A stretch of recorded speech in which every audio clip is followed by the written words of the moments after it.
Good morning, students. How are you all? I welcome each one of you to today's English class and hope you all are fine and having good time. Students, in today's video class, we are going to study chapter 4 of Hornbill book. The name of the chapter is Landscape of the Soul. About the author, students.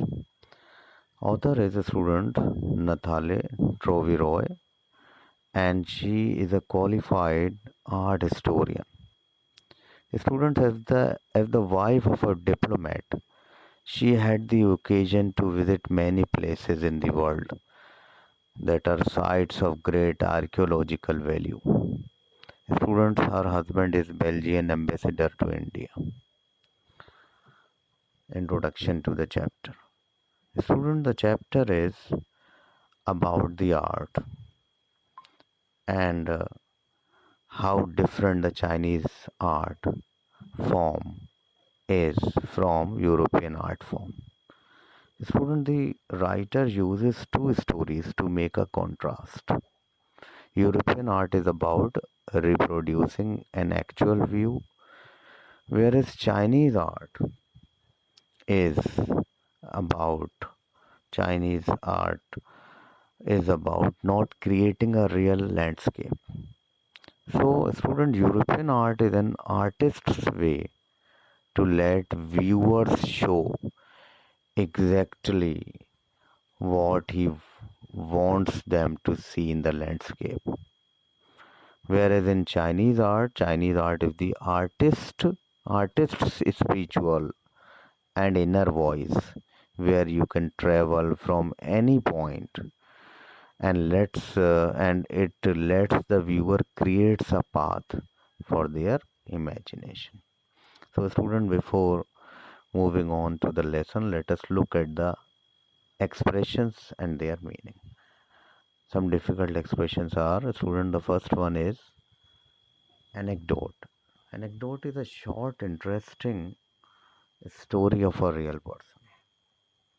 And delicate realism. Delicate realism is, student, the quality of art that makes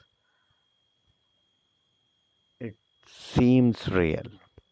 The next word is, a student, figurative painting, which means metaphoric representation of an art. Metaphoric means, student, symbolizing something. An illusionistic likeness means an illusion created which resembles something. Student, next word is conceptual space, which means relation with an abstract representation. So now, students, let us begin the chapter.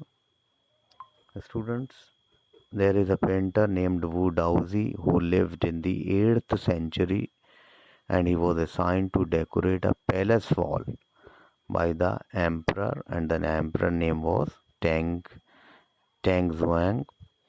And student, it was his last painting.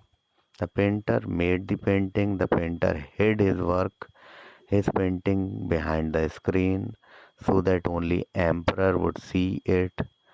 So, students, the emperor, when looked at the painting, admired many things into that painting, like discovering forests, high mountains, waterfalls, floating clouds, men on hilly paths, and birds in flights. Student, the painter then made him look at a cave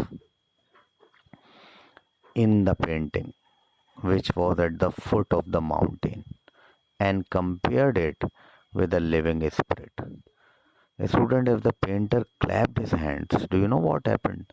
When the painter clapped his hands, the entrance of the cave opened, and he let the emperor know how beautiful the inside of the cave was, and he asked him to show all this to him.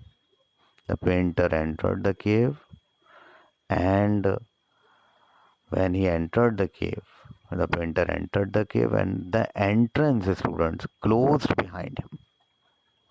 like there in Khulja Sim case. So the emperor could not enter the cave as the emperor was greatly impressed and surprised. The painting vanished from the wall, and after that, the painter was never seen again. Also, so this happened in Chinese painting. So, student, these stories played an important role in classical education in China. Similarly, like the books of Confucius and Zhuangzi are full of such stories, as they help the master to help and guide his followers in the right direction. Student, these stories were considered to be deeply revealing of the spirit, just like the art. So, student, there was another famous story in contrast to the previous one, where the painter would not paint the eye of a dragon. Do you know why? Because he feared that the dragon would fly out from the painting.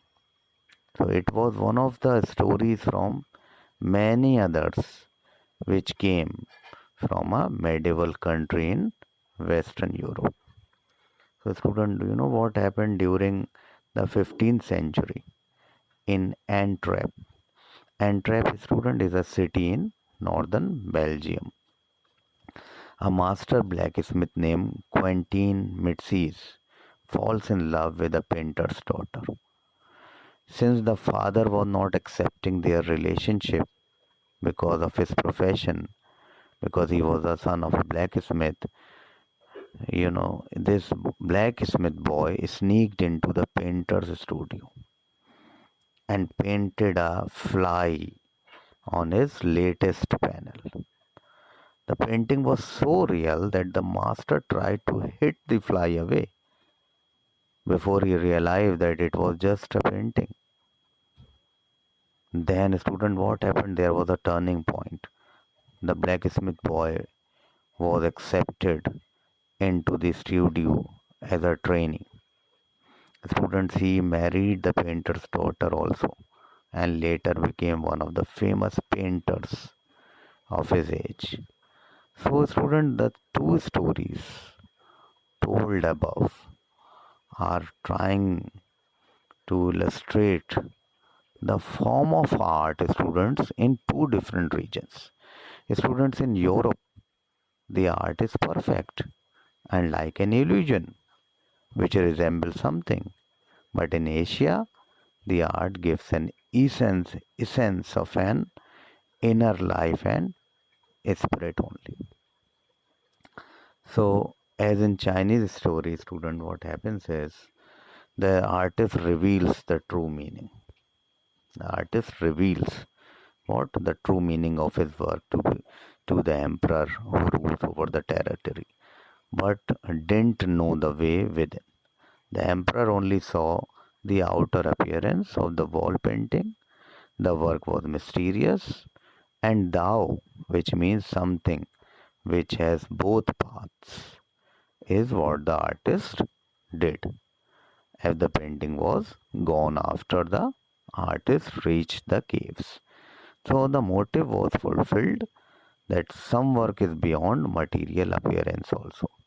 So student, the Chinese landscape painting is not made with a real viewpoint actually, but it is only a representation of the artist's thoughts.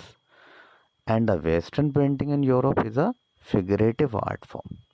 The European painter paints a landscape to show you a specific scene of landscape, whereas the Chinese painter does not choose a real viewpoints. So you enter the painting from any point and can travel anywhere where your thoughts and imagination take you. Right? So the Chinese artist wants you to travel by creating your own path and then come out in a relaxed moment only. In China, this mode of seeing a painting is more enjoyable, students. So a horizontal scroll is a form where one section of the painting is opened one by one by rolling it. Right? So this happened. So in China, this we can say this kinds of paintings are in vogue. The landscape in Chinese painting is created by Chinese artists is spiritual, the and inner and of conceptual or abstract space only. Right? So this happens in there only. So the Chinese concept of art is also expressed as Shen Shui. Do you know what the Shen Shui means? Shen Shui means mountain water. It is used together to represent the word landscape. So student, the two complementary poles of an image reflect the Taoist view. Taoism, student, Taoism is a Chinese philosophy based on the writings of Lao Tzu. So the mountain in the landscape you can see is yang, which means to reach vertically towards heaven, stable, warm, and dry in the sun. Whereas the water is yin, which is receptive and feminine aspect of universal energy. So the yang is active and masculine and opposite of yin, that is maxive. And there is a third essential element also, which is middle void, which is the place where they interact. The middle void can be compared to pranayam, which means to breathe in, retain, and breathe out. Breathe in, retain, and breathe out. So here the suspension of the breath, students, the void in this meditation process, we we also do is breathe in and then we retain and then breathe out. So student, it is essential part, this middle part, as nothing can happen without it. Hence, it is the white unpainted space in Chinese landscape, which is equally important, students. Right? So this is also where man finds a fundamental role, students. In that space, in this void, in that space and only between heaven and earth, he becomes the conduit of communication, means a channel of communication between both poles of universe. A man becomes a channel between heaven and earth, right? We are a channel between heaven and earth. His presence is essential, even if it is only suggested. Far from being lost or oppressed by lofty peaks, he is in what this kind of wonderful expressions means the eye of landscape only. So this middle void, students, is is of paramount importance, and this middle point is where a man finds an important role. We know that man is the channel of communication between heaven and earth, which are two poles of universe only. So man presence is essential, student. It is not being lost or suppressed due to high peaks, but man is the eye of the landscape only. So hope you have understood the chapter. Thank you.